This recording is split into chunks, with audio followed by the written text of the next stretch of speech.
Hi y'all, glad you're here for the quiz 4.08 help video. Okay, so in this quiz we're looking at coordinates, we're looking at a coordinate plane, but it doesn't give us numbers, it gives us letters. So for some of us that's really hard to see, so I'm going to try to talk us through each problem. This first one says, which sentence describes what Talia should do to show that the diagonals of the square are perpendicular?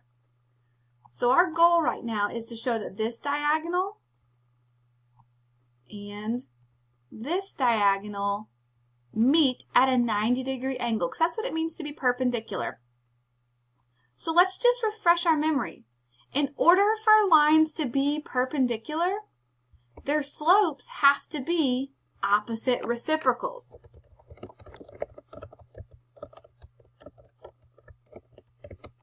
Which means we have to change the sign and flip it.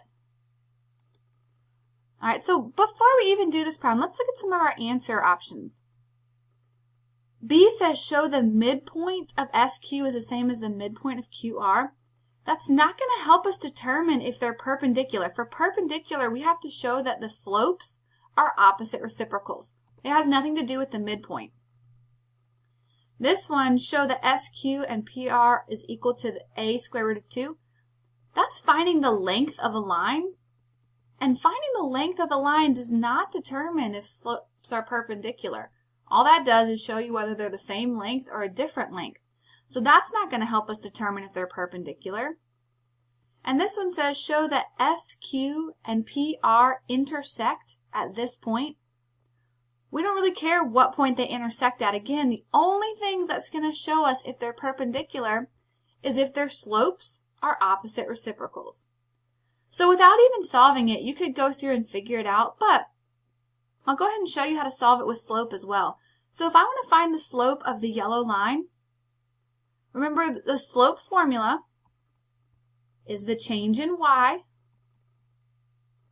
over the change in x.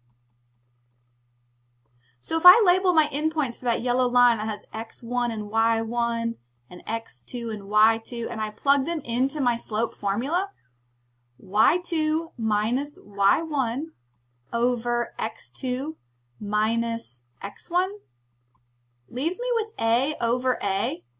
And anytime you have the same thing over the same thing, that equals 1. So the slope of the yellow line is 1. And then we could go through and we could find the slope of that green line doing the same formula. So x1, y1, it doesn't matter which one you label which, x2, y2. So we're going to do the change in y, y2 minus y1 over x2 minus x1. 0 minus a is a negative a minus 0 is an a. So again, I have the same thing divided by the same thing, so I know that that's a 1, but here I have a negative sign. So the slope of the green is negative 1, the slope of the yellow is positive 1. Those are opposite reciprocals because remember, opposite means change the sign. We went from positive to negative. And then reciprocal means flip it. And with 1, it's a little bit confusing. But if you have 1 over 1 and you flip it, I want you to see that it's still going to be 1 over 1. So in order for the slopes to be perpendicular, if your slope is 1, you're really just changing the sign. Alright, for the next problem it says that Marco is writing a coordinate proof involving a right isosceles triangle. Marco places his triangle on the coordinate plane such that the base of the triangle lies along the x-axis. What coordinate should he assign to the third vertex of the isosceles triangle? So we're trying to figure out what that ordered pair should be. Okay, so this first one's labeled at 0, 0, and this one's at 2a, 0. Now remember, this is an x value here, so it's basically saying that there's 2 units that are the distance a before you get to this point. So, normally we would say like 1 unit, 2 units, but in this case they're labeled a. So we split those up into those 2 separate units, and then we want to figure out this ordered pair, and every ordered pair is an x value, then a y value. So we're going to follow it down to the x-axis. Right here, that would be 1a unit, so that's 1a. And if we follow it over to the y-axis, that's at b. So this ordered pair would be at a, B. All right, so now we have David drawing this parallelogram, and he wants to know what coordinate should he assign the fourth vertex of the parallelogram. So again, we're looking for this missing coordinate. All right, so I'm going to go back to what I know. Down here, I know that the x value is a, so this whole distance to right here is a units long. Up here, if I look at the x value is b, so this distance right here is b units. And if I want to know the ordered pair over here, I have to figure out the x value and the y value. So first I'm going to follow it down to the x-axis. I know that I have to go a units, but then I also go a little bit more, and that little bit more is the exact same as this little bit. So I'm going to go ahead and label this little piece here as b, which means to go this total distance, I have to go a plus b. And then for the y value, I can follow it over to the y-axis, and the y value here was c, so it's going to be the same y value there. So this one would be a plus b comma c. All right, on the next quiz question, there were so many variations that I wanted to talk about each one because each one says something a little bit different. Okay, so on this example, it says, what is the length of one diagonal of the rectangle? All right, so when you're dealing with length, you're going to be finding the distance. You can either use Pythagorean theorem or distance formula. Y'all know I'm a pretty big fan of Pythagorean theorem, so I'm just going to pick this diagonal, and I'm going to use the Pythagorean theorem. All right, which means I need a right triangle. So here's my right triangle. This distance down here is a units long, and this distance going up is b units long. So to do the Pythagorean theorem, I would do a squared plus b squared equals c squared. And then I would have to square root each side to get that c by itself. So the distance of one of the diagonals would be a squared, the square root of a squared plus b squared. Okay, so now let's look at a different example. This one over here says, what is the area of one of the triangles that is formed by the diagonal of the rectangle? So we're trying to take one of these triangles formed by the diagonal, and we're trying to find the area. Now remember, area of a triangle is half the base times the height. The other way you could have written that same formula is area equals base times height over 2. Either way is the same. So the base here, it looks like it's a units long. The height is b units. And so the formula would be 1/2 times a times b. Or you could write it as the base is a, the height is b, all divided by 2. Either one of those would be correct for area. It looks like here they did a times b divided by 2.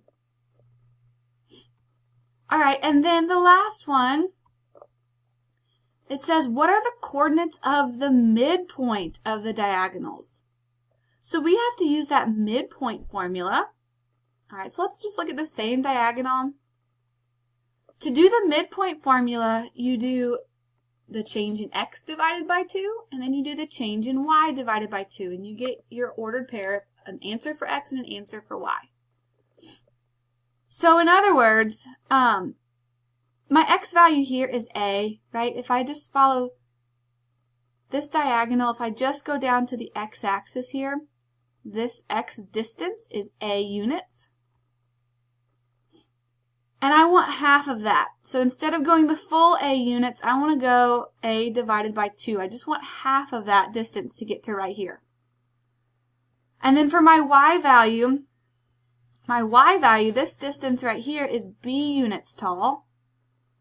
But I only want half of that because I want to get to that midpoint. So the half of that would be b divided by 2. So the midpoint would be at half of a, comma, half of b. All right, and then the last question says that Lamar's writing a coordinate proof, and basically we just need to fill in what's missing. So let's do it. All right, he's trying to show that the segment from the midpoint to the hypotenuse of the right triangle to the opposite vertex forms two triangles with equal areas. He starts by assigning the coordinates as given.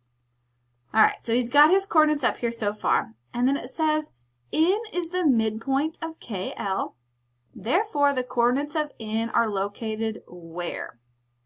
All right, so if N is the midpoint, and we go down here to the x-axis, remember this whole distance here says that it's 2a units long. So half of that would be a units long, because I would take that 2a and divide it by 2. So they've already got that there. The x value is a. But then I need to find the y value. So I'm going to follow this over to the y-axis. And that distance is 2b, but I want half of that, so this distance should just be b, because I take my 2b and I divide it in half, leaves me with b. So this first answer should be b. All right, and then it says find the area of triangle KNM, and so the expression for the area of the triangle is what? Okay, so we know the area formula. Let me go ahead and change colors here so it doesn't get too messy. Area formula is the base times the height divided by 2. And it says the base is 2b. So I'm going to plug that in for b, for base. And it says the height is a, so I'm going to plug that in for the height, all over 2. And then if I reduce it, 2 divided by 2 goes away, and I'm left with just b times a. That's the same thing as a times b. We usually put the letters in alphabetical order. So this blank should be a times b. All right, the next one says find the area of the other one. The length of the base is something. So we have to find the length of the base. So the base is ML. ML is right here. And we already know that that length is 2a, so we can just plug that in there, 2a. And the height is this distance right here, which we already found that distance, remember, to be letter b. So since the height is b, then they went ahead and found the area. And those are all the blanks that we had to fill in. And I know that that's pretty mind-blowing, but hopefully this video helps you. Good luck on your quiz.